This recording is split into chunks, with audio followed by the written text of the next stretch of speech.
Financial freedom sounds like a dream, right? But honestly, it all starts with just one belief. I am in control of my money. Let that sink in for a second. See, most people think financial freedom is only for the lucky or the already wealthy.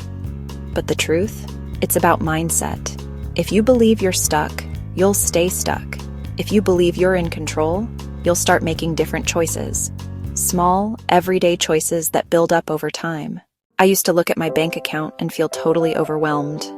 Bills, debt, barely keeping up. But the moment I decided, hey, I can figure this out, everything changed. I started tracking my spending, setting goals, learning from every mistake instead of beating myself up. And you know what? Progress was slow at first, but it was real. Financial freedom isn't about some magic number in your bank account.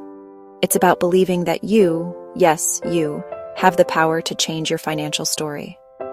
So what's the one belief you need? I am in control. Say it out loud. Write it down. Make it your mantra.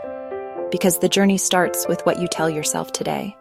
If you found this helpful, tap that like button and subscribe to Bright Facts for more tips on building a brighter financial future.